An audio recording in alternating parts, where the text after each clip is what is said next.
Hi, everyone, and welcome back to Brian's Horror Corner, and welcome to this Horror Anthology Movie Review video as part of my current March 2024 series. So today we're going to take a look at a much more obscure horror anthology movie than the last one that I reviewed here for this series, and that is the Troma film. If I can get a hold of it. Hellblock 13 from 1999. So yeah, this is a this is a trauma movie.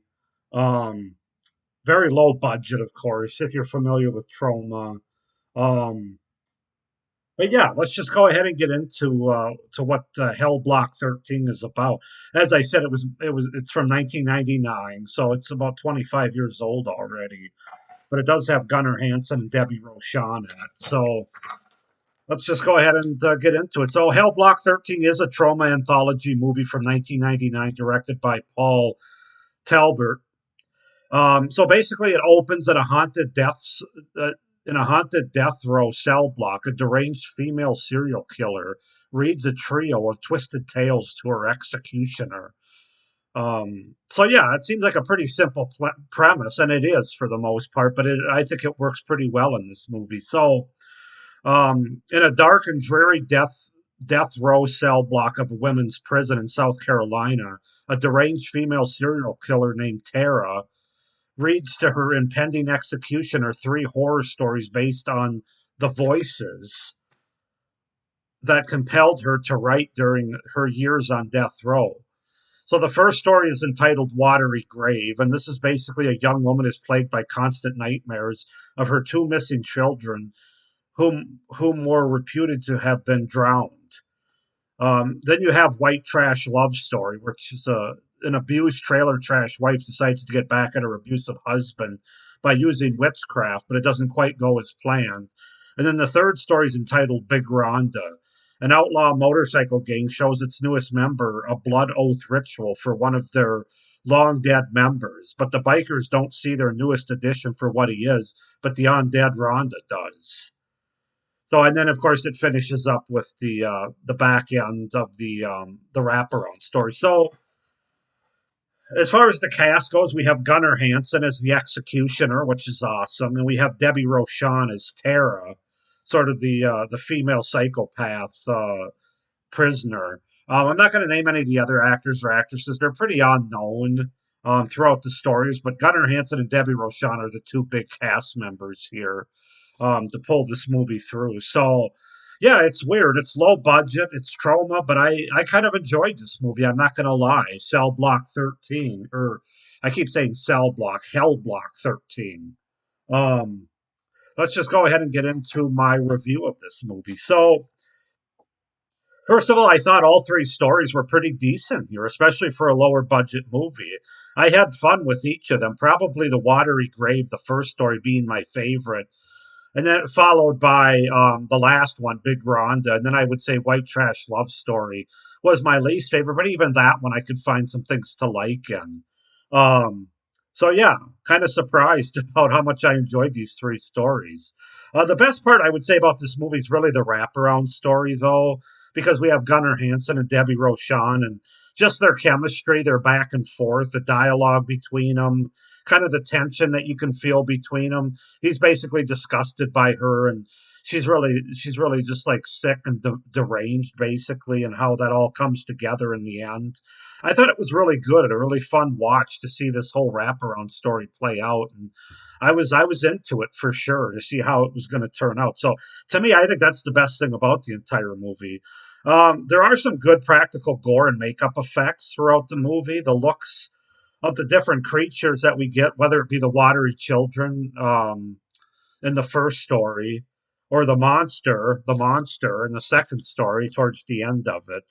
I thought, or the undead Rhonda in the third story. Again, for a low budget movie, I thought it got the job done for the most part. The effects, and so I'm not going to say they're mind blowing effects or the best effects I've ever seen or anything like that, but I thought they were good for the most part. Well, we'll get into that with the cons. There's a fair amount of blood and gore, some nudity as well in the Big Rhonda story, the last one. So if that's what you're looking for, if you're looking for gore, if you're looking for blood and tits, You get some of it here. Mostly the blood.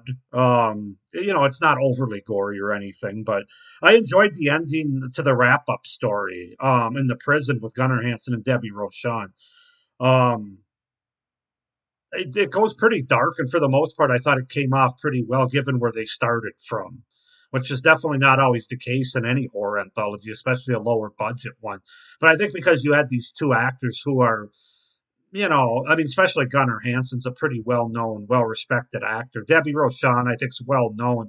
I don't know how well respected she is as an actress, but at least they're knowable names. And I thought they did a good job in this movie.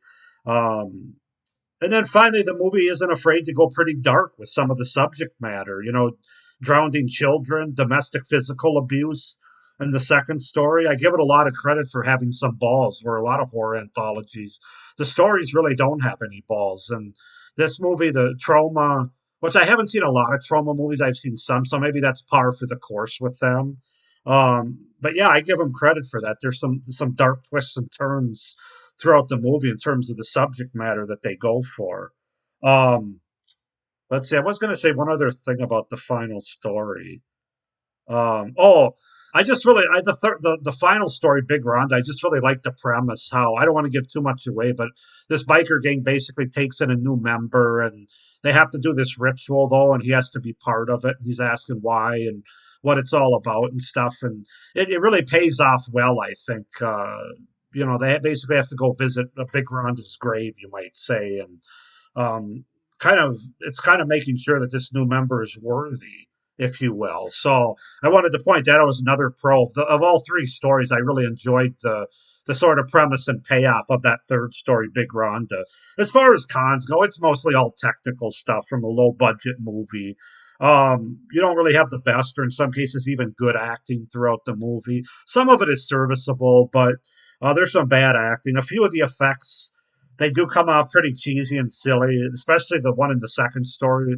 There's a witch that this wife goes and visits in her house, and you can just tell it's a pretty silly looking mask that this person's wearing. This actor or actress. Um, I didn't think the musical cues or the score. I mean, it's kind of what you expected, run of the mill for a low budget horror movie. Not the best cinematography.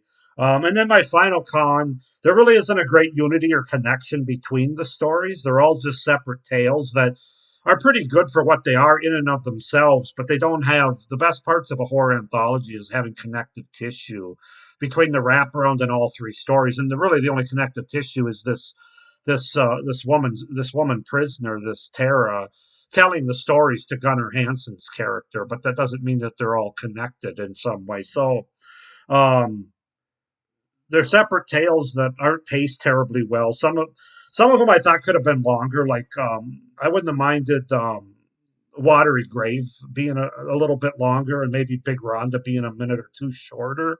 There's a lot of drinking and things that they do. Just scenes that don't really do much in terms of adding to the story. White Trash Love Story was probably about right, but I think if they would have added a little to Watery Grave and took a little off Big Rhonda, that would have helped too. But I don't have too much to say about it. Again, it's a low budget horror anthology movie. I mean, there's only so much you can say about it, but for what it is, I enjoy it. It's kind of like Chillers, that movie that I have from the '80s.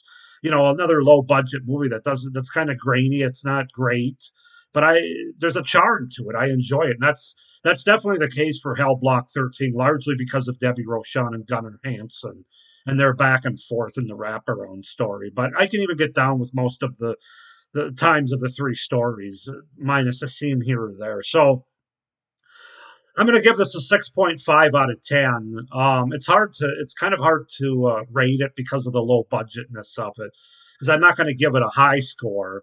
But for a low budget movie, a 6.5 out of 10, I think it's a pretty good movie. It's worth checking out if you can find it on YouTube or a streaming service. I'm not exactly sure where it's streaming. I got this on DVD. I can't remember what I paid for it. It was last year that I got it. I don't think it was a whole lot. Although I don't think it's in print either. You'd have to look on eBay or Amazon or something. But 6.5 out of 10 for Hellblock 13. I enjoyed it. So Go ahead and comment down below if there's anybody out there that's actually seen this movie. It's pretty obscure. I doubt anybody's even heard of it. But if you have, comment down below. Please like this video, hit the little notification bell down below so you don't miss any of my upcoming reviews for this series. And please be sure to subscribe to my channel as well so you don't miss any of my great horror content. Not only the rest of this series, but all the horror content I have throughout the rest of 2024 and into 2025. So with that being said, I hope you guys are enjoying this review series. You enjoyed this review. You're doing well, but as always, stay scared. Bye.